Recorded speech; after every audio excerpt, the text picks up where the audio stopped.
All right, season 41, War 6. 4 Loki is facing the fellas in Zeen. Don't know them. Wish them good luck. We are on a 3-war slide, having lost 0-1 to Salty, losing the tiebreaker to TCN, and then last war losing the tiebreaker to PBT. So hopefully we're getting off the snide this war. I'm going to be bringing Void, Absman, and then for synergy purposes, I'm going to be pulling Immortal Abomination off the bench. Not getting any fights with iBomb, just bringing him for that poison immune synergy for Carl. It's going to be a heavy Carl war. Yeah, this is also a 2 poopy pants war, man. I nearly shit myself in 2 different fights, so hopefully you're going to be enjoying those when they happen. The first one is this Peni here on node 9. Now, I assigned myself Absman to do this fight, and this was probably one of the dumbest assignments I've made in a long time. Void is a much, much better choice here. And I thought about it for a second. I said, no, Carl will be fine. I'll just use an advanced power boost. But Carl is not fine. The major reason being is that it's really tough to keep Carl's form up with the immunities because of all the block hitting that you have to do. And so there's a real threat here of losing your form, which is dangerous. Now, I am going to end up losing my form here. I get through the first phase fine. I start hitting. Everything so far is fine. I get a nice little heavy counter.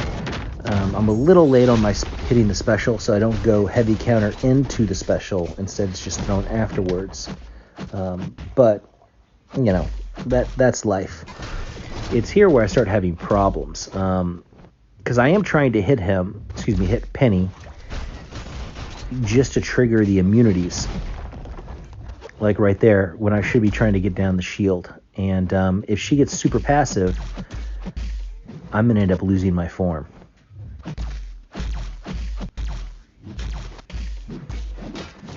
This fight is probably near over if I'm using Void at this juncture. I didn't pick Void because I thought Void would be slow. Void would have been infinitely faster than this Carl, who's now lost his form. Okay, so the mistake that I make here, because in all honesty, folks, I'm in full-on panic mode. So I'm forgetting that Carl is still poison immune because of the synergy. And so I'm just doing these heavies to try and build power. I could have done a full combo for power purposes during the poison phase. But I've got to try and get back to 2 bars of power without getting my power burnt by Peni in order to get any real damage in.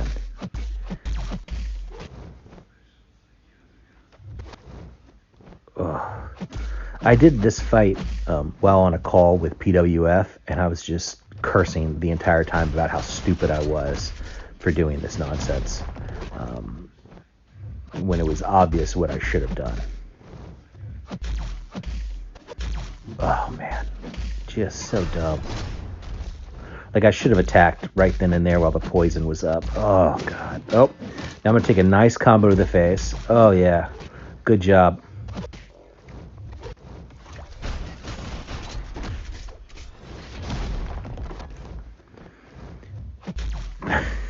Shield is back up. We've now been fighting this sucker for 3 minutes. Oh my God. What a terrible, terrible decision-making plan this was. Oh.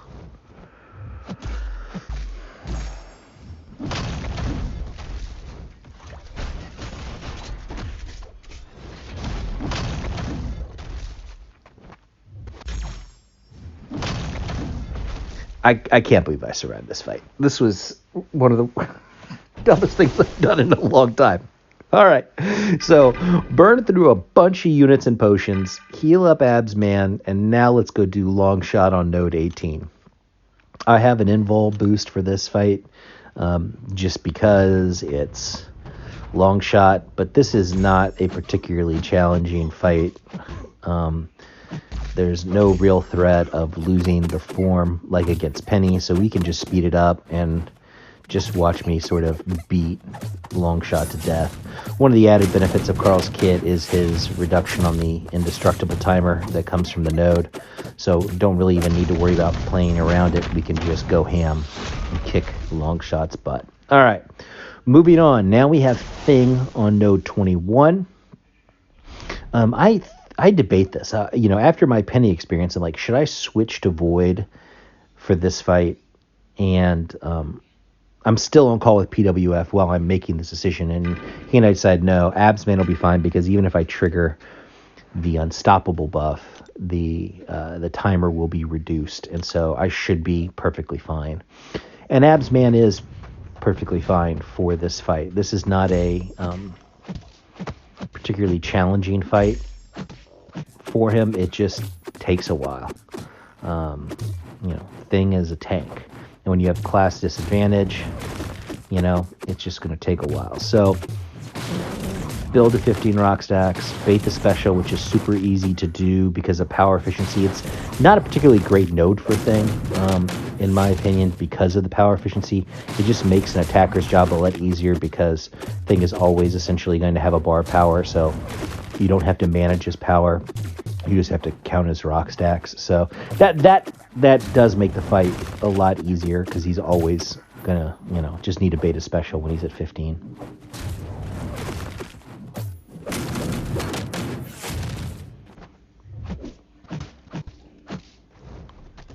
Yep, bye-bye Thing. All right, next up we have this Terrax on 22. As we all know, this node is pure Absman food. Turning on magma for the incinerate immunity as well as the increased energy resistance, so we don't really care about getting any shocks on us. And this is just pure punch him in the face. Nothing really to this fight. Done it lots before, and probably will do it lots again in the future.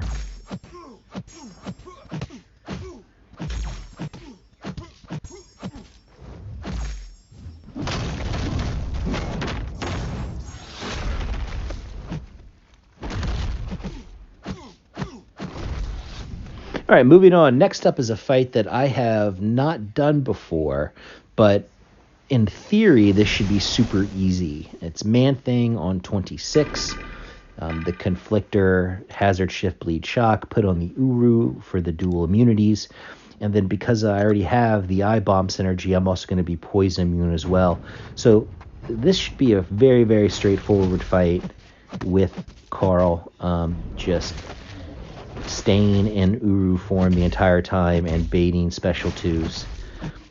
You're, again going to be speeding up the unstoppable from ManThing, so you can easily punish any heavy.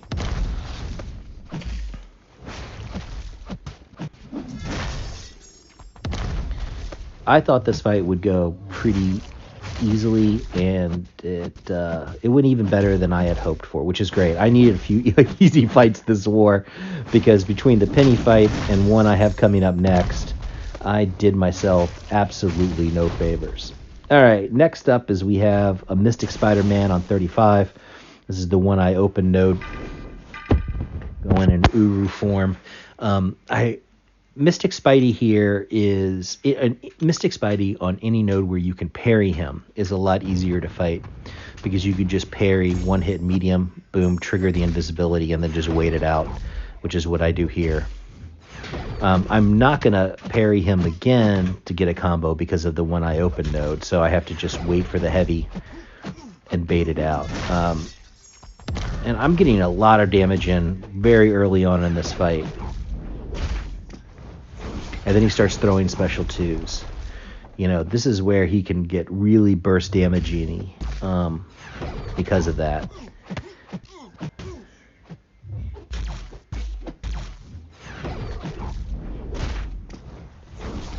And look at that. I blocked one of them, and he ate, 45% of my health, 50% of my health, just from that one blocked hit. That is absurd. And now I have to dance to try and kill this guy. I throw the special one, and then I'm able to keep him in the corner and get out of the fight with the solo. But holy cow, was that a dangerous, dangerous fight. I'll have to rethink that assignment should in the future. And then we have this Korg on 45. The thinking here is that in Uru form, my increased physical resistance means that any of the rock stacks aren't really going to be a problem, and that he's going to be gaining these passive armor up buffs during the fight. But my thinking is that I might be able to hit block and reduce the unstoppable and blockable, not to the extent I would have liked, quite frankly. And what I realized during the fight is that regardless of how many armor up buffs this Korg has, I'm still going to be getting burst damage through with my refined form. So ultimately, I just decided, well, I'll just let the burst damage, carry the day, and I'm not even going to worry about trying to remove the armor up buffs. I do every once in a while if I feel like I have a safe opportunity, but yeah, ultimately this fight, once I kind of figured out how I wanted to play it safely, became very, very safe, if not just long. So sped it up. I already gave you one real whopper of a lengthy BS clown fight this war. I'm not going to give you two. All right. Last fight of this war is, of course, and fittingly, Absman on node 50, the safeguard node with the increased regen. Void is probably the best counter here. Again, not another fast fight, but an extremely safe fight, because once you start getting Fear of the Void up and the petrifies, that regen is just going to be reversed, and you'll be doing massive amounts of damage over time to bypass safeguard. So I do the best job I can alternating his forms. I could, if I wanted to heavy counter his specials to remove a form. It's a risk I decided not to take just because I'm so far ahead in terms of health that there's no real reason to take the chance. It's going to be a solo, and so why not take the risk when you've already had a couple risky fights to begin with? So anyway, that's it. 8 fights. My war is done super early. Hopefully we win this one, but you never know. Time to get off the slide. See you in the next life, Jack.